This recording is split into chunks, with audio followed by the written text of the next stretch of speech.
இன்றைக்கு நாம் பார்க்க போகிற ஒரு கதாபாத்திரம், இது ஒரு பாசிட்டிவான ஒரு கதாபாத்திரம். இதற்கு முன்பதாக எதிர்மறையான ஒரு காரியங்களை நாம் பார்த்தோம். இன்றைக்கு நாம் பார்க்க போகிற கதாபாத்திரம் யோசேப்பு.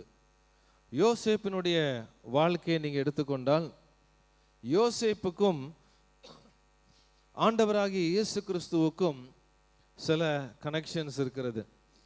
யோசேப்பு எத்தனை வெள்ளிக்காசுக்கு விற்கப்பட்டான்? எத்தனை வெள்ளிக்காசுக்கு விற்கப்பட்டார்? 20 வெள்ளிக்காசுக்கு விற்கப்பட்டார். ஆண்டவராகிய இயேசு கிறிஸ்து எத்தனை வெள்ளிக்காசுக்கு விற்கப்பட்டார்? 30 வெள்ளிக்காசு. அதே போல யோசேப்பு சொந்த ஜனங்களால் புறம்பே தள்ளப்பட்டவன், சொந்த ஜனங்களால் விற்கப்பட்டவன். ஆண்டவராகிய இயேசு கிறிஸ்துவும் சொந்த ஜனங்களால் புறக்கணிக்கப்பட்டார். யோசேப்பினுடைய வாழ்க்கையை பார்க்கும் பொழுது, யோசேப்பை குழியிலே தள்ளினார்கள், ஆண்டவர் குழிக்குள்ளே இறங்கிவிட்டார்.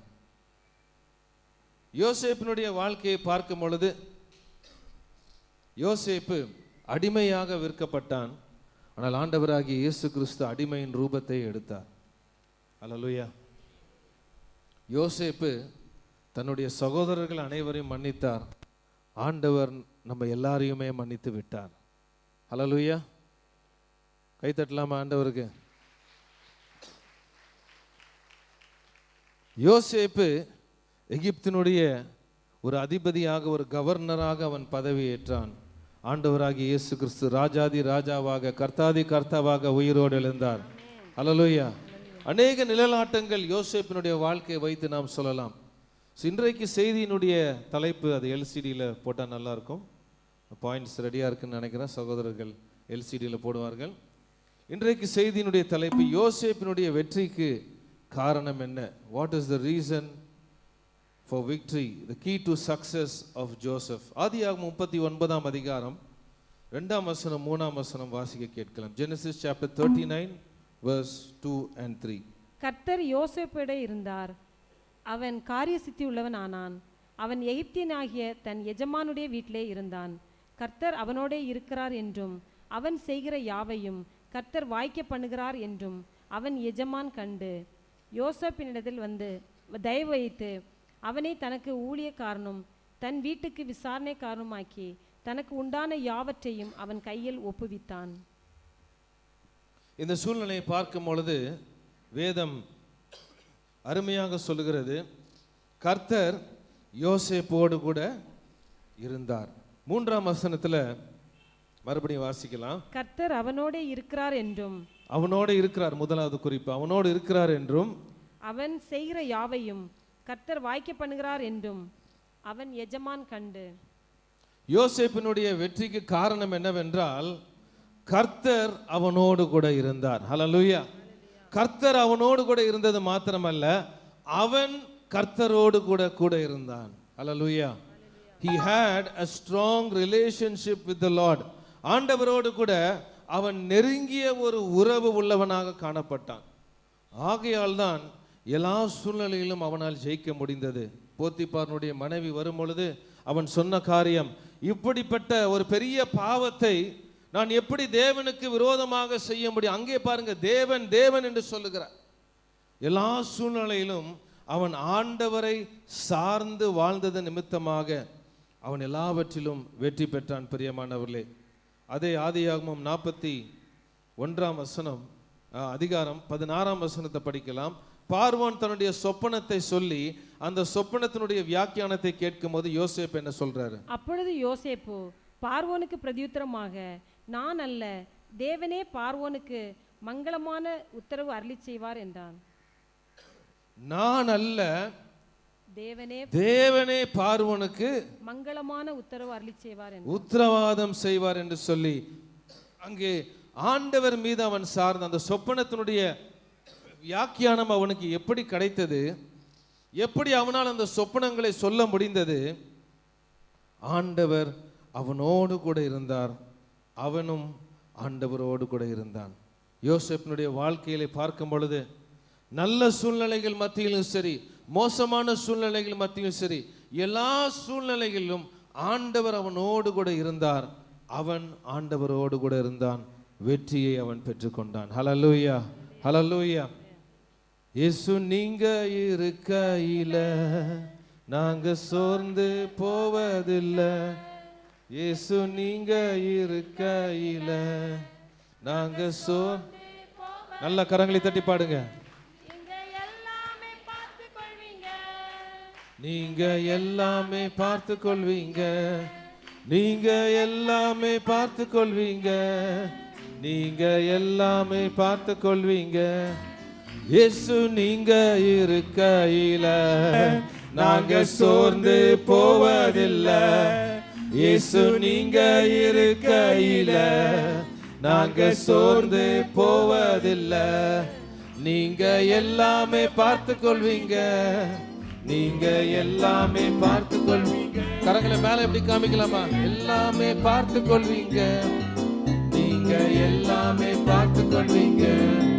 இயேசு நீங்க இருக்கையில நாங்க சோர்ந்து போவதில்லை. ஹல்லேலூயா. எல்லாமே அவர் பார்த்து கொள்வார். எல்லா சூழ்நிலையும் நீங்க மேற்கொள்ள முடியும். ஏனென்றால் இயேசு உங்களோடு கூட இருக்கிறார். ஆனால் முக்கியமான காரியம் என்னவென்றால் நீங்கள் அவரோடு கூட எப்பொழுதும் இருக்க வேண்டும். ஹல்லேலூயா. யாக்கோபும் அப்படிதான் வெற்றி எடுத்தான். யாக்கோபும் தன்னுடைய வாழ்க்கையில அநேக கஷ்டமான சூழ்நிலை வழியாக கடந்து போனான். பலவிதமான போராட்டங்கள். சொந்த சகோதரன் ஏசா அவனை கொலை செய்ய வேண்டும் என்று சொல்லி கோபத்தில் இருந்தபோது அவன் ஓடி போய் லாபானுடைய வீட்டில் தங்கின போது அவனுக்கு பலவிதமான கஷ்டமான சூழ்நிலை வந்தது, பலவிதமான பிரச்சனைகள் வந்தது. உண்மையை சொல்லணும்னா எதை விதைச்சாரோ அதுக்கு மேலே அறுத்தார். ஆனால் ஆண்டவர் அவரோடு கூட இருந்ததுனால ஆண்டவர் யாக்கோபை ஆசீர்வதித்தார். ஹல்லேலூயா. ஆதியாகமம் 31ஆம் அதிகாரம் 41ஆம் வசனம் 42ஆம் வசனம் படிக்கலாம். Genesis 31, 41 and 42. இந்த 20 வருஷ காலம் உம்முடைய வீட்டிலே இருந்தேன். 14 வருஷம் உம்முடைய 2 குமாரத்திகளுக்காகவும் 6 வருஷம் உம்முடைய மந்தைக்காகவும் உம்மிடத்தில் சேவித்தேன். 10 முறை என் சம்பளத்தை மாற்றினீர். 10 முறை என் சம்பளத்தை மாற்றினீர்.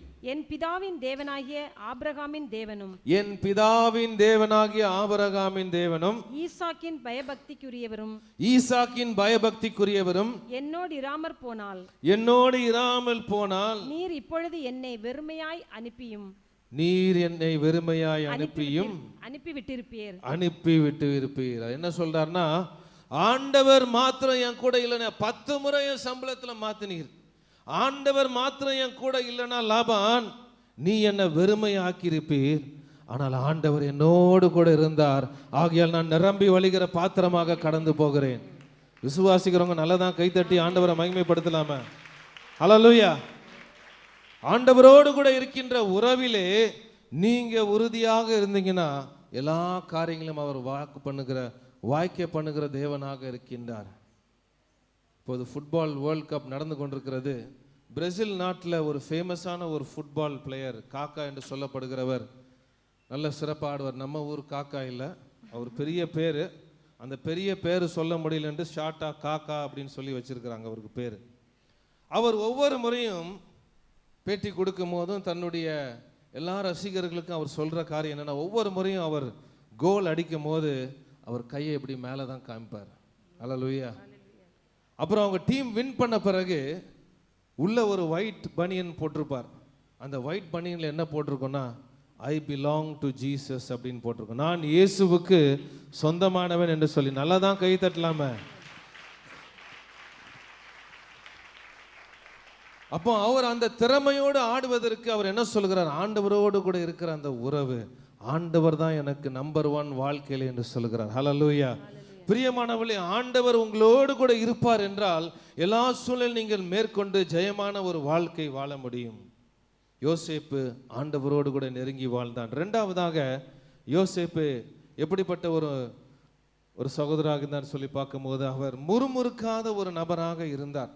He never was a grumbler. ஆதியாகமம் 37ஆம் அதிகாரம் 28ஆம் வசனம் படிக்கலாம்.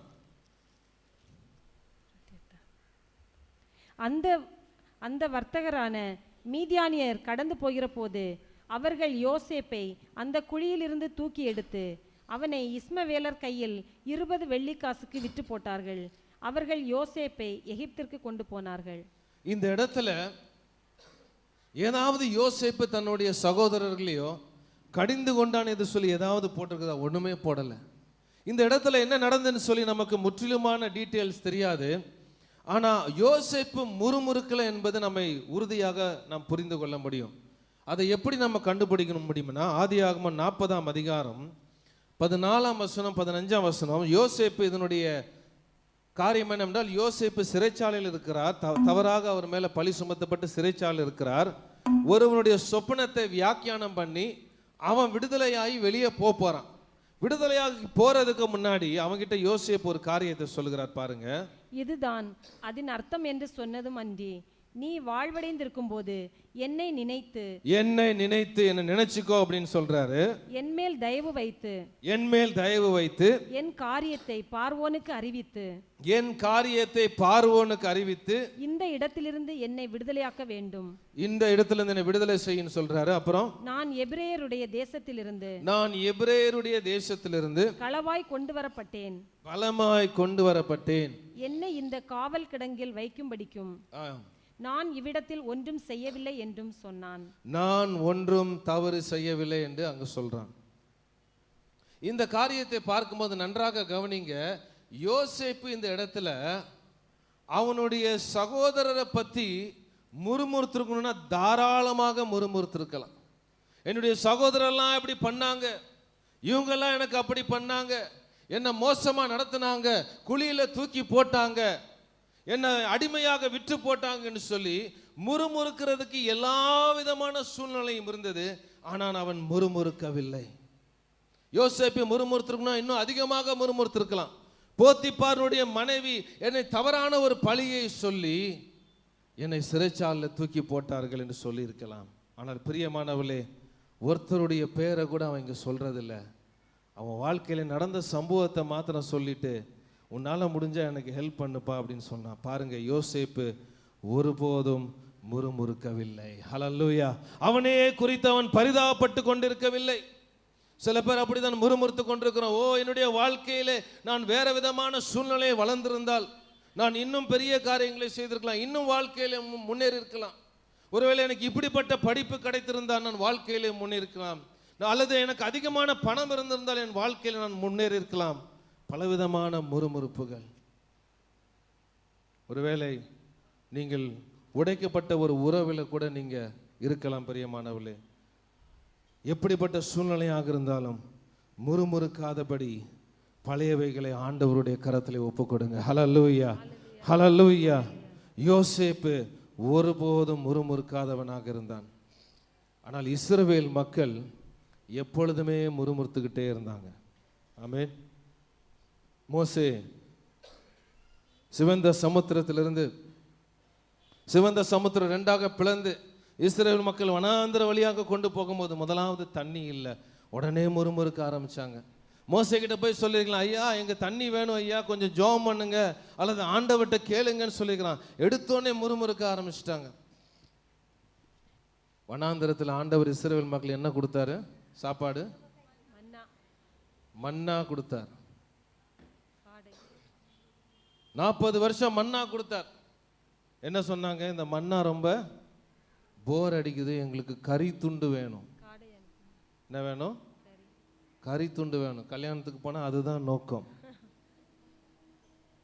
கல்யாணம் எல்லாம் நல்லா இருந்துச்சு, ஆனா ஏன் இலையில ஒரே ஒரு துண்டு தான் விழுந்துச்சு. கல்யாணத்துக்கு எதுக்கு போறோம்? பொண்ணு மாப்பிள்ளைய வாழ்த்தி ஆசீர்வதிக்க போறோம். ஆனா கல்யாணத்தினுடைய தரம் எப்படி நம்ம எஸ்டிமேட் பண்றோம்? சாப்பாடு நல்லா இல்லை, கல்யாணம் நல்லா இல்லை, எல்லாத்துலயும் ஒரு முறுமுறுப்பு. இப்படி நடந்துருச்சு, அப்படி நடந்துருச்சுன்னு முறுமுறுத்துக்கிட்டே இருந்தானுங்க இஸ்ரவேல் மக்கள். கடைசியில் எப்படி முறுமுறுத்தாங்கன்னா, நாங்க வனாந்திரத்திலே செத்து போனா நல்லா இருக்கும், நாங்க எகிப்திலே இருந்தா நல்லா இருக்கும். ஆண்டவர் சொன்னார், உன் வாயின் வார்த்தையின்படி ஆக கடுவது அப்படின்ட்டார். முறுமுறுத்த அத்தனை பேரும் செத்து போனாங்க. யோசுவாவும் காலேபும் அவங்களுக்கு பின்னாடி வந்த சந்ததி மாத்திரம்தான் உள்ள போனாங்க. பிரியமானவர்களே, முறுமுறுப்பு ஆண்டவருடைய ஆசீர்வாதத்தை தள்ளி போட்டுவிடும். ஆனால் முறுமுறுக்கிறதுக்கு பதிலாக ஆண்டவரை துதித்து பாருங்க. ஹல்லேலூயா. ஆண்டவருக்கு ஒரு நல்ல ஒரு கைத்தட்டு கொடுத்து ஆண்டவரை ஸ்தோத்திரம் பண்றீங்களா? பிரதர் காட்வின், இன்னைக்கு நிறைய வேலை இருக்கு உங்களுக்கு. பிரதர் காட்வின், நிறைய வேலை இருக்குது. துதி எடுத்தா சாத்தான் ஓடுவான், முறுமுறுத்தா திரும்பி வருவான், ஓடுவான். விசுவாசத்தோடு பாடுங்க. துதித்து பாடி மதிலை இடிப்போம், மகிழ்ந்து பாடி எரிகோ பிடிப்போம். துதித்து பாடி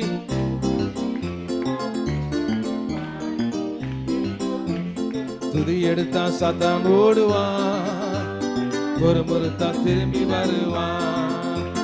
துதி எடுத்தா சாத்தான் ஓடுவான், முறுமுறுத்தா திரும்பி வருவான். துதித்து பாடி மதிலை இடிப்போம், மடிந்து பாடி எரிகோ பிடிப்போம். துதித்து பாடி மதிலை இடிப்போம், மடிந்து பாடி எரிகோ பிடிப்போம். பக்கத்துல உங்களை பார்த்து சொல்லுங்க, முறுமுறுக்காதீங்க, சுறுசுறுப்பா ஸ்தோத்திரம் பண்ணுங்க. ஹல்லேலூயா. ஆத்திரம் வந்தாலும் ஸ்தோத்திரம் பண்ணுங்க, பாத்திரம் நிரம்பி வழியும். ஹல்லேலூயா, ஹல்லேலூயா. இன்னைக்கு என்ன கத்துக்கிட்டீங்க? ஆத்திரம் வந்தாலும் ஸ்தோத்திரம் பண்ணுங்க, பாத்திரத்தை அவர் நிரப்புவார். ஹல்லேலூயா. துதிச்சு பாருங்க, ஆண்டவர் சூழ்நிலையை மாற்றுவார். யோசேப்பு முறுமுறுக்காதவனாக இருந்தான். மூன்றாவதாக யோசேப்பு he overlooked wrong accusation, தவறான குற்றச்சாட்டுகளை பொருட்படுத்தவில்லை. நல்லா போட்டிருக்காங்க, கண்டுகொள்ளவில்லைன்னு சொல்லி போட்டிருக்கிறாங்க. யோசேப்புக்கு விரோதமாக தவறான ஒரு குற்றச்சாட்டு சொல்லப்பட்டது. ஆதியாகமம் 39ஆம் அதிகாரம் 19-20 பாருங்க. உம்முடைய வேலைக்காரன் எனக்கு இப்படி செய்தான் என்று தன் மனைவி தன்னோடே சொன்ன வார்த்தைகளை அவனுடைய எஜமான் கேட்டபோது கதையை அப்படியே வாங்கிட்டாரு, விசாரிக்கவே இல்லை. அவனுக்கு கோபம் மூண்டது, கோபம் வந்தது. யோசேப்பின் எஜமான் அவனை பிடித்து ராஜாவின் கட்டளையால் காவலில் வைக்கப்பட்டவர்கள் இருக்கும் சிறைச்சாலையிலே அவனை ஒப்புவித்தான். இந்த சூழ்நிலை எப்படி இருக்கும் பாருங்க. யோசேப்பு நினைச்சா கேட்டிருக்கலாம், ஐயா இது நியாயமாயா? எப்படிலாம் திட்டிருக்கலாம், உமக்கு அறிவு இருக்காயா? நான் போய் உனக்கு துரோகம் பண்ணுவேனா? இவ்வளோ உண்மையா இருந்தேனே, நீ எல்லாம் நல்லா இருப்பையா? உன் குடும்பம் நல்லா இருக்குமாயா? எப்படிலாம் சாபம் போட்டிருக்கலாம். ஆனா ஒரு வார்த்தை கூட யோசேப்பு சாபம் போடவில்லை. ஹல்லேலூயா. ஏனென்றால் அவனுக்கு தெரியும், கர்த்தர் சொன்னதை ஏற்ற வேளையிலே அவர் நிறைவேற்றி முடிப்பார். ஹல்லேலூயா, ஹல்லேலூயா. 1 பேதுரு 3ஆம் அதிகாரம் 16-17 வசனங்களை வாசிக்கலாம். 1 பேதுரு 3:16-17. கிறிஸ்துவுக்கேற்ற உங்கள் நல்ல நடக்கையை தூஷிக்கிறவர்கள் உங்களை அக்கிரமக்காரர் என்று உங்களுக்கு விரோதமாய் சொல்லுகிற விஷயத்தில் வெட்கப்படும்படிக்கு நல் மனசாட்சியுடையவர்களாய் இருங்கள். தீமை செய்து பாடு அனுபவிப்பதிலும் தேவனுக்கு சித்தமானால் நன்மை செய்து பாடு அனுபவிப்பதே மேன்மையாயிருக்கும். செய்யாத காரியத்தை நீங்க செஞ்சதா சொல்லும் பொழுது, அப்பொழுது எப்படி நீங்க நடந்துக்கணும்னா, நன்மைக்காக நான் பாடு அனுபவிக்கிறேன் அப்படின்னு சொல்லி. ஹல்லேலூயா. ஒரு அருமையான சுவிசேஷகர் சைஜு மேத்யூ அவர் தன்னுடைய அனுபவத்தை ஒரு முறை சொல்லும் போது சொன்னார். ஒரு முறை அவர் பைக்கில் போயிட்டு இருக்கும் பொழுது, அவர் வாட்டுக்கு பைக்கை ஓட்டிட்டு இருக்கிறாரு. திடீர்னு சொல்லி ஒரு நாய் பயங்கரமாக குலைச்சிக்கிட்டு அவரை கடிக்கிறதுக்கு முயற்சி செய்கிறது. ஸோ இவர் வேகமாக பைக்கு ஆக்சிலேட்டரை அழுத்தி, ஆனாலும் அந்த நாய் விடலை, தொடர்ந்து அப்படியே குலைச்சிக்கிட்டு. எத்தனை பேருக்கு அப்படிப்பட்ட அனுபவம் இருக்குது? ஒரு சிலர். தொடர்ந்து குறைச்சிக்கிட்டே இருந்தது. ஆனால் இவர் வேகமாக ஆக்சிலேட்டரை அழுத்தி ரொம்ப தூரம் தள்ளி போய் பைக்கை நிறுத்திட்டு அப்புறம் யோசித்தாராம், இந்த நாயை நான் என்றைக்குமே கல்லால் அடிக்கலையே, இந்த நாய்க்கு நான் எந்த ஒரு தொந்தரவும் கொடுக்கலையே, இந்த நாய் ஏன் என்ன குலைச்சிக்கிட்டு இப்படி கடிக்க வருகுது அப்படின்னு சொல்லி யோசிச்சுட்டு இருக்கும்போது அவருடைய வாழ்க்கையில ஒரு சூழ்நிலையை ஆண்டவர் ஞாபகப்படுத்தினாராம். என்ன சூழ்நிலைன்னா, அவருக்கு விரோதமாக அநேக மக்கள் தவறான வதந்திகளை பரப்பி கொண்டிருந்தார்கள். அவருக்கு விரோதமான பலவிதமான காரியங்களை பேசி கொண்டிருந்தார்கள், அவதூறான வார்த்தைகளை பேசி கொண்டிருந்தார்கள். அப்போ ஆண்டவர் பேசினாராம், இந்த சம்பவத்தை அந்த சம்பவத்தை நீ ரிலேட் பண்ணி பாரு. நீ எதுவுமே பண்ணல, நீ எந்த ஒரு ப்ரொவோகேஷனும் கொடுக்கல, ஆனாலும் ஜனங்கள் உன்னை இப்படி துன்படுத்தும் போது நீ செய்ய வேண்டிய காரியம் அதை அப்படியே விட்டுவிட வேண்டும் என்று சொல்லி. ஹல்லேலூயா, ஹல்லேலூயா. நீ அப்படியே விட்டுவிட வேண்டும்.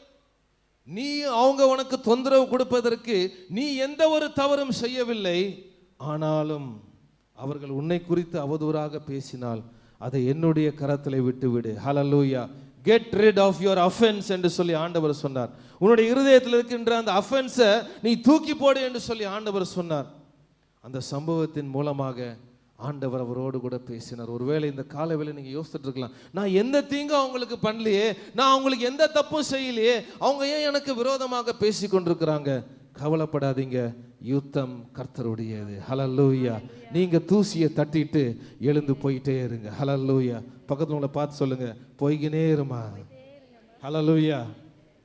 அதை குறித்து நாம் கவலைப்பட்டு கொண்டிருப்போமானால் ஆண்டவர் வைத்த லக்கை நாம் அடைய முடியாது. ஹல்லேலூயா.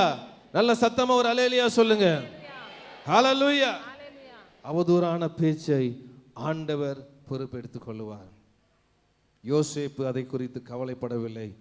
நான்காவதாக யோசேப்பினுடைய வாழ்க்கையில நாம் பார்க்கின்ற காரியம், யோசேப்பு கடினமான சூழ்நிலைகளை அவன் சகித்தான். he endured hardship. யோசேப்பினுடைய வாழ்க்கையை பாருங்க.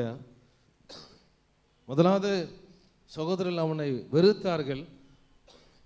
ரெண்டாவது அவன் சகோதரனை பார்க்க வரும் பொழுது அவனை பிடிச்சு அவனுடைய வஸ்திரத்தை எடுத்து போட்டு அவனை ஒரு குழியில தூக்கி போட்டாங்க. குழியில் தூக்கி போட்ட உடனே கொஞ்ச நேரம் கழிச்சு திருப்பி குழியிலேருந்து வெளியே எடுக்கிறாங்க. அப்போ யோசேப்பு என்ன யோசித்திருப்பான்? ஆஹா, சகோதரர்கள் நம்மளை இனிமேல் நல்லா நடத்த போகிறாங்கன்னு சொல்லி யோசித்து கொண்டிருக்கும் போது அவனை அடிமையாக வித்துடுறாங்க. அடிமையாக விற்று அவன் எகிப்து தேசத்துக்கு போகிறான். அங்கே போத்திப்பாரனுடைய வீட்டில், ஒரு ஆஃபீஸர்னுடைய வீட்டில் அடிமையாக வேலை செய்து கொண்டிருக்கிறான். அங்கே ஆசீர்வதிக்கிறார் ஆண்டவர். ஆஹா, எல்லாம் நல்லா போயிட்டு இருக்குன்னு யோசிக்கும் போது அதுக்குள்ளே அடுத்த பிரச்சனை. போத்திப்பாரனுடைய மனைவி தவறான பழியை சொல்லி சிறைச்சாலையிலே தூக்கி போடுகிறார்கள். ஆனால் பிரியமானவர்களே, யோசேப்பு ஆண்டவர் கொடுத்த வார்த்தையை அவன் மறக்கவில்லை. ஹல்லேலூயா.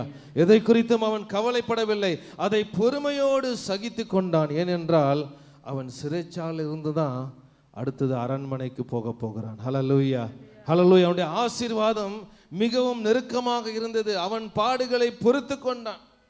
2 தீமோத்தேயு 2ஆம் அதிகாரம் 3ஆம் வசனத்தை நாம் வாசிக்கலாம். நீயும் இயேசு கிறிஸ்துவுக்கு நல்ல போர் சேவகனாய் தீங்கு அனுபவி. ஹல்லேலூயா. ஒரு போர் சேவகன் சூழ்நிலை குறித்து அவன் ஒருபோதும் அவன் சாக்கு போக்கு சொல்ல முடியாது, சூழ்நிலை அவன் பார்க்க முடியாது.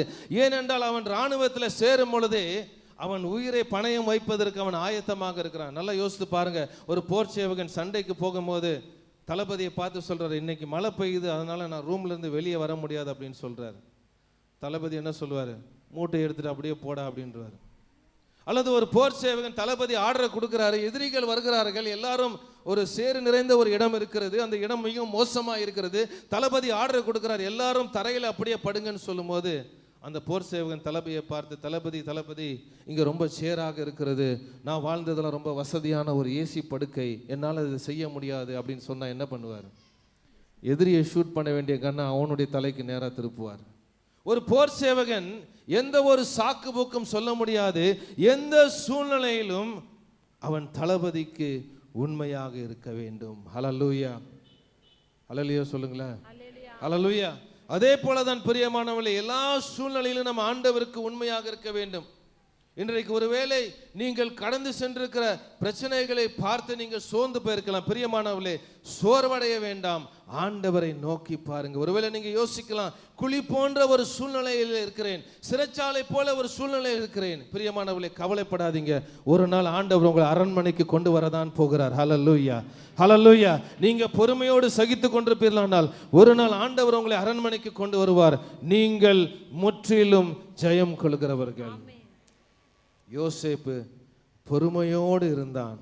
ஏற்ற வேளையிலே ஆண்டவர் அவனை உயர்த்தினார். பிரியமானவர்களே, இன்னும் அநேக வசனங்கள் என்னால் சொல்ல முடியும், நேரம் இல்லாதனால கடந்து போகிறேன். வெளிப்படுத்தின விசேஷம் 2ஆம் அதிகாரம் 10ஆம் வசனம் வீட்டில் போய் படித்து பாருங்க. பொறுமையோடு நாம் உபத்திரத்தை பொறுத்து கொள்ளும் போது ஆண்டவர் வெற்றியின் கிரீடத்தை நமக்கு கொடுக்கிறவராய் இருக்கின்றார். ஐந்தாவதாக யோசேப்பு என்ன செய்தான்? அவன் சகோதரரை மன்னித்தான். ஆதியாகமம் 45ஆம் வசனம் 3ஆம் வசனத்திலிருந்து படிங்க. யோசேப்பு தன் சகோதரரை பார்த்து, நான் யோசேப்பு, என் தகப்பனார் இன்னும் உயிரோடே இருக்கிறாரா என்றான். அவனுடைய சகோதரர் அவனுக்கு முன்பாக கலக்கமுற்றிருந்ததினாலே அவனுக்கு உத்தரம் சொல்லக்கூடாமல் இருந்தார்கள்.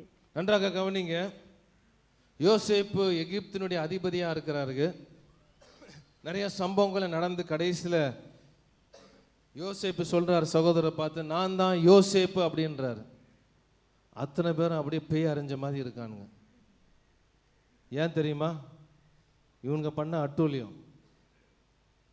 இப்போ பழி வாங்கணும்னா தாராளமாக பழி வாங்கலாம். ஒரு இடத்துல சொல்லுகிறது, யோசேப்பு அவன் கெஞ்சினானா, என்னை விட்டுருங்கப்பா, தயவுசெய்து என்னை விட்டுருங்கப்பான்னு கெஞ்சினானா. அப்போ அப்படிப்பட்ட சூழ்நிலையிலும் அவனை வித்து போட்ட சகோதரர்கள் இப்போ பயம் வந்துருச்சு. யோசேப்பு நினைத்திருந்தால் அவனுடைய சகோதரை பழி வாங்கி இருக்கலாம், ஆனால் அவன் செய்யவில்லை. 4ஆம் வசனத்தை படிங்க. அப்பொழுது யோசேப்பு தன் சகோதரரை நோக்கி கிட்ட வாருங்கள் என்றான். கிட்ட வாருங்கள் என்றால் யாரை பார்த்து கிட்ட வாங்கன்னா, அவனை காயப்படுத்தின மக்கள், அவனை குழியில போட்ட மக்கள், அவனை அடிமையாக விற்ற மக்கள், அவங்கள பார்த்து சொல்றான் கிட்ட வாங்க அப்படின்றான். யாராவது நமக்கு விரோதமாக ஏதாவது செஞ்சிட்டா அவங்க மூஞ்சிலே நான் முழிக்க மாட்டேன். ஏன் தான் இந்த காலை வேளையில ஏன் சீட்டு பக்கத்தில் வந்து அவங்க உட்கார்ந்து இருக்கிறாங்க என்று சொல்லி பலவிதமான யோசனைகள். ஆனால் யோசேப்பை பாருங்க, துரோகம் செய்த சகோதரரை பார்த்து சொல்றான் கிட்ட வாங்கன்னு சொல்லி. அதுக்கப்புறம் வாசிங்க தொடர்ந்து. அவர்கள் கிட்ட போனார்கள். அப்பொழுது அவன், நீங்கள் எகிப்துக்கு போகிறவர்கள் இடத்தில் விற்று போட்ட உங்கள் சகோதரனாகிய யோசேப்பு நான் தான். வித்து போட்டது நான் தான்ப்பா அப்படின்னு சொல்றான். தொடர்ந்து படிங்க. என்னை இவ்விடத்தில் வரும்படி விற்று போட்டதினால் நீங்கள் சஞ்சலப்பட வேண்டாம். நீங்கள் சஞ்சலப்பட வேண்டாம், நீங்க வருத்தப்படாதீங்க. விற்று போட்டதுக்காக அது உங்களுக்கு விசனமாய் இருக்கவும் வேண்டாம், விசனமாய் இருக்க வேண்டாம். ஜீவரட்சணை செய்யும்படிக்கு தேவன் என்னை உங்களுக்கு முன்னே அனுப்பினார். உங்களுக்கு முன்னே அனுப்பி உங்களை காப்பாற்றும்படியாக ஆண்டவர் முன்னே அனுப்பினார் என்று சொல்லி வேதம் சொல்கிறது. அத்தனை சகோதரரையும் கட்டி பிடித்து அழுது மனப்பூர்வமாக மன்னித்தான். ஹல்லேலூயா. ஒரு கைத்தட்டு கொடுக்கலாம, ஒரு ஸ்தோத்திர பலி கொடுக்கலாம ஆண்டவருக்கு. பழைய ஏற்பாட்டில் ஒரு மனுஷன் துரோகம் செஞ்ச மக்களுக்கு, துரோகம் செஞ்ச சொந்த சகோதரரை மன்னிக்க முடியுமானால், புதிய ஏற்பாட்டில் வாழுகின்ற நீங்களும் நானும், இயேசு கிறிஸ்துவின் அன்பை பெற்ற நீங்களும் நானும் எவ்வளவாக நாம் மன்னிக்க வேண்டும் பிரியமானவர்களே. தாராளமாக மன்னிக்க வேண்டும். ஹல்லேலூயா. பக்கத்தில் உங்களை பார்த்து சொல்லுங்க, மன்னிக்கும் போது தாராளமா மன்னிங்க. ஏன்னா ஏசப்பா நம்ம எல்லாம் தாராளமா மன்னிச்சாரு, நம்ம ஏன் மன்னிக்க கூடாது? ஹல்லேலூயா. சிலுவையிலே தொங்கும் போது ஆண்டவராகிய இயேசு கிறிஸ்து என்ன சொன்னார்? பிதாவே, வசனம்லாம் நமக்கு ரொம்ப நல்லா தெரியும், தப்புன்னு சொல்லிடும். பிதாவேன்னு ஆரம்பிச்சாலே வாழ்க்கையிலே அபியாசிக்க வேண்டும். ஹல்லேலூயா. யோசேப்பு தாராளமாக மன்னித்தான். அதன் நிமித்தமாக ஆண்டவர் வைத்த நோக்கத்தையும் திட்டத்தையும் அவனால் நிறைவேற்ற முடிந்தது. ஹல்லேலூயா. நீங்க மன்னிக்கும் போது, இன்னும் சொல்லணும்னா, நீங்க மன்னிக்கும் போது மாத்திரம்தான் உங்களுக்காக வைத்திருக்கிற ஆசீர்வாதம் அங்கே ரிலீஸ் ஆகும். ஏன்னா நீங்க மன்னிச்சாதான் ஆண்டவர் மேலேருந்து மன்னிப்பாரு, ஆண்டவர் மன்னிச்சாதான் உங்களுக்கு வர வேண்டியது வந்து சேரும். ஹல்லேலூயா. யோசேப்பு மன்னித்தான், ஆசீர்வாதத்தை பெற்றுக்கொண்டான். அந்த மன்னிப்புல எந்த ஒரு மாற்றமும் இல்லை. ஆதியாகமம் 50ஆம் அதிகாரம் வீட்டில் போய் படிச்சு பாருங்க. யாக்கோபு இறந்து போன பிறகு அத்தனை சகோதரன் அந்த மறுபடியும் அவனுக்கு பயம் வந்துருச்சு. என்ன பயம்? அப்பா போனதுனால பழி வாங்கிடுவான் இவன் அப்படின்னு சொல்லி யோசித்து எல்லாம் பயபக்தியாக வந்து, அப்பா சொன்னார், ஐயா போகிறதுக்கு முன்னாடி சொன்னார், இந்த மாதிரி சகோதரருடைய பாவத்தெல்லாம் நீ கொஞ்சம் மன்னிச்சிருப்பா, எங்களை மன்னிச்சிருப்பான்னு சொல்லி மறுபடியும் வந்து அத்தனை பேரும் காலில் விழுறாங்க. யோசேப்பு சொல்கிறாரு, நீங்கள் ஏன் அப்படி செய்கிறீங்க, நீங்கள் பயப்படாதீங்க அப்படின்னு சொல்கிறார். நான் உங்கள் குடும்பத்தை நான் காப்பாற்றுவேன் அப்படின்னு சொல்கிறாரு. யோசேப்பு மனப்பூர்வமாக மன்னித்தான், நாமும் மனப்பூர்வமாக மன்னிப்போம். அடுத்தபடியாக ஆறாவது கடந்து போகலாம். ஆதியாகமம் 37 அதிகாரம் 22 வசனத்தை படிக்கலாம். அவர்களை நோக்கி, அவனை கொல்ல வேண்டாம், நீங்கள் இரத்தம் சிந்தல் ஆகாது, நீங்கள் அவன் மேல் கை வையாமல் அவனை வனாந்தரத்தில் உள்ள இந்த குழியிலே போட்டு விடுங்கள் என்று சொல்லி, இவ்விதமாக ரூபன் அவனை அவர்கள் கைக்கு தப்புவித்தான். நன்றாக கவனிங்க. யோசேப்பை அவனுடைய சகோதரர் என்ன பண்ணாங்க? யோசேப்பினுடைய சகோதரர் என்ன பண்ணாங்க? குழியில போட்டாங்க. பார்க்கும்போது, வாப்பா நீ தான் ரொம்ப நல்லவர், அப்பா உன்னை ரொம்ப நேசிக்கிறார், நல்ல ஒரு ஆர்னமெண்டல் ரோப்லாம் வச்சிருக்கிற அப்படின்னு ஒரு மாலை போட்டாங்களா? இல்லை, அவனை குழியில் தூக்கி போட்டாங்க.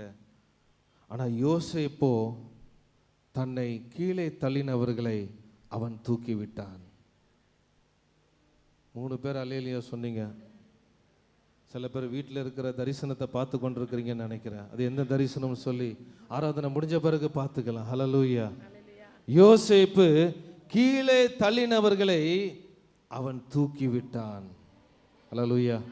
நல்ல 2 கையை உயர்த்துங்க, நல்லா உயர்த்தி சொல்லுங்க, ஆண்டவரே இந்த கையினால நான் யாரையும் கீழே தள்ளக்கூடாது, யாரையும் புறம்பே தள்ளக்கூடாது, இந்த வாயினால நான் வித்தியாசமா பேசக்கூடாது, மற்றவர்களை நான் தூக்கி விட வேண்டும்.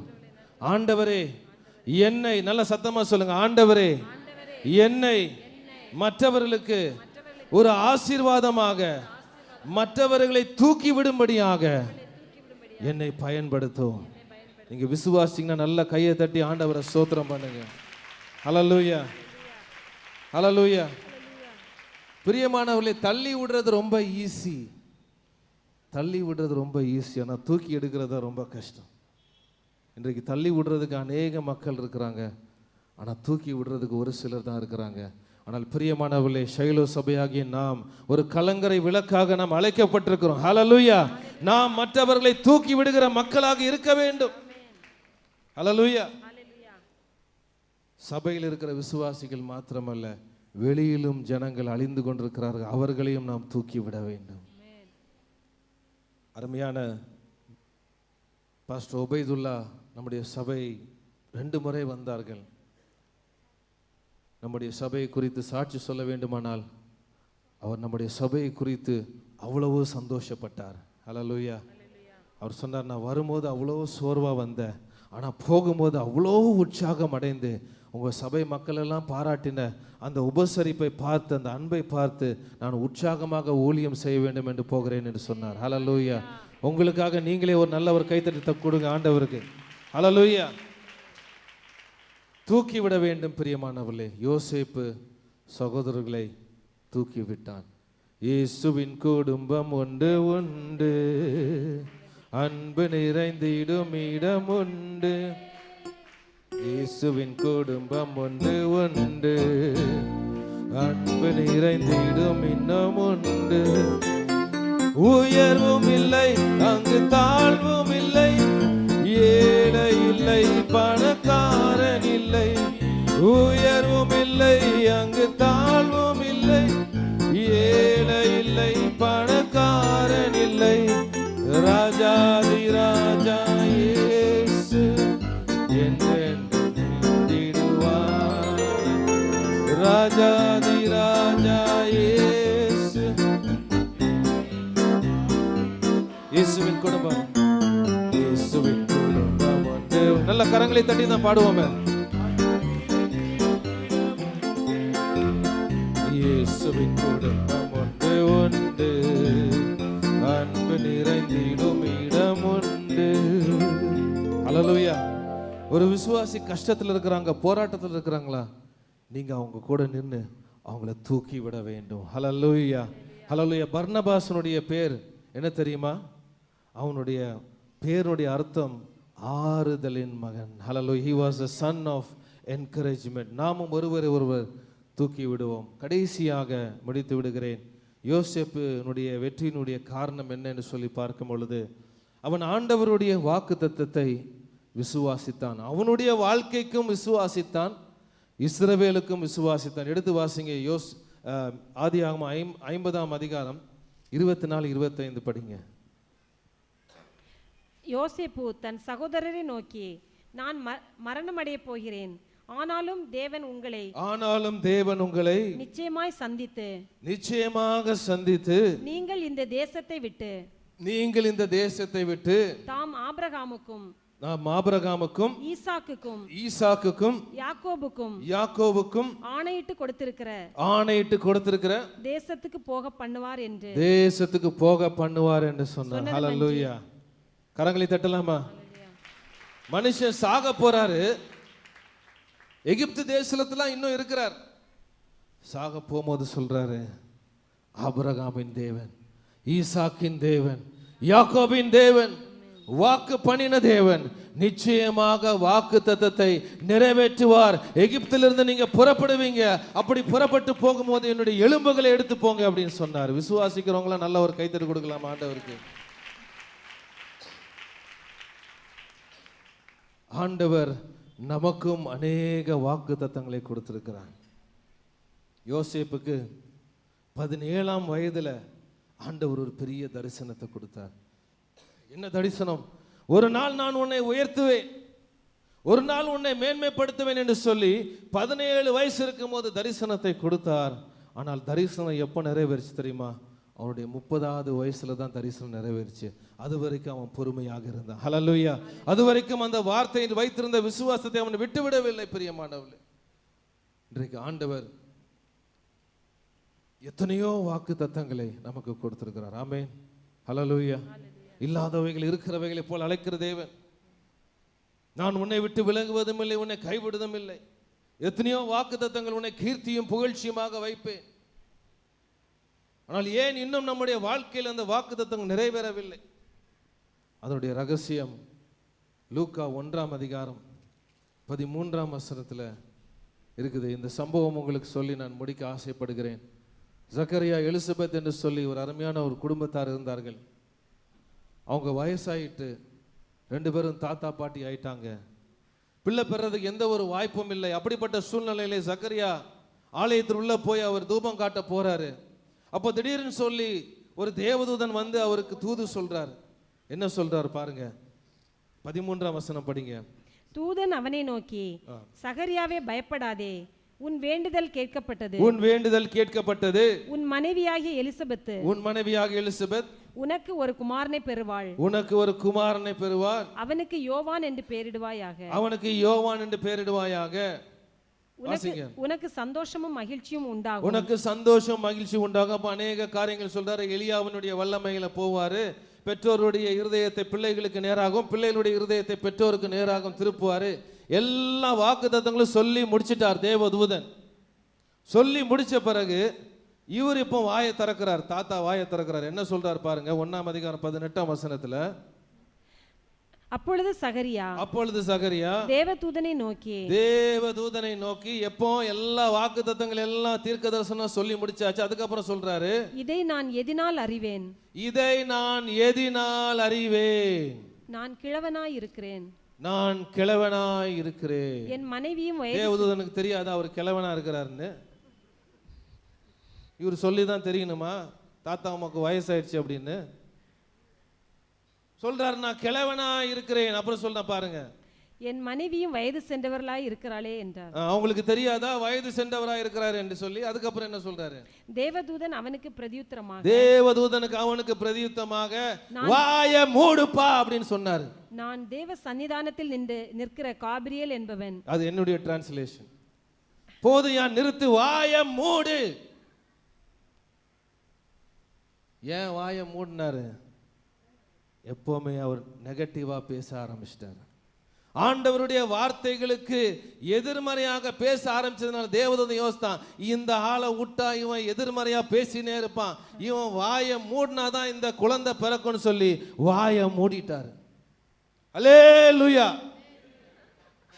சில சூழ்நிலையில நம்ம வாயை மூடிட்டு இருந்தாலே போதும், ஆண்டவர் வார்த்தையை நிறைவேற்றுவார். என்ன பிரச்சனை தெரியுமா? ஆண்டவர் கொடுத்த அது எப்படி நடக்கும் பிரதர்? அவர் வானத்திலிருந்து அப்படியே தூக்கி போட்டுருவாரா? எப்படி சுகம் உண்டாகும் பிரதர், எப்படி விடுதலை உண்டாகும் பிரதர்?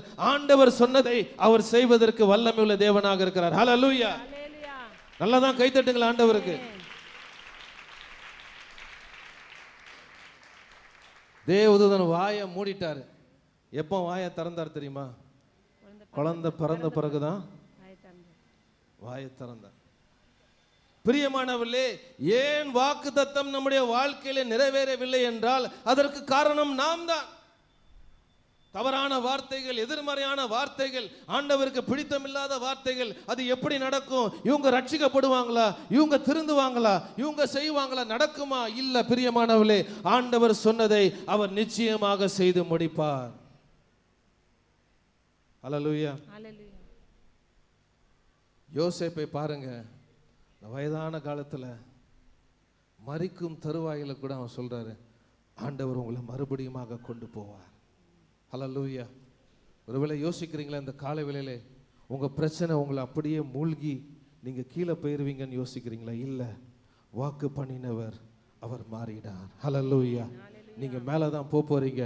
ஏனென்றால் அவருடைய வார்த்தை அவர் நிச்சயமாக நிறைவேற்றுவார். நாம் செய்ய வேண்டியது, நாம் அதை விசுவாசிக்க வேண்டும். அதுதான் வேதம் சொல்கிறது, நீ விசுவாசித்தால் தேவனுடைய மகிமையை காண்பாய். பக்கத்தவங்களை பார்த்து சொல்லுங்க, நிச்சயமாக முடிவு உண்டு, உன் நம்பிக்கை வீண் போகாது. வாக்கு பண்ணினவர் மாறினார். ஹல்லேலூயா. ஹல்லேலூயா. எல்லாரும் எழுந்து நிற்கலாம் இந்த காலை வேளையிலே. ஹல்லேலூயா. ஆண்டவரை நோக்கி பாருங்க. உங்க சூழ்நிலையை பார்க்காதீங்க. புலம்புறதை நிறுத்துங்க, முறுமுறுக்கிறத நிறுத்துங்க, பிள்ளைகளை தவறான வார்த்தைகளை சொல்லி திட்டுறதை நிறுத்துங்க.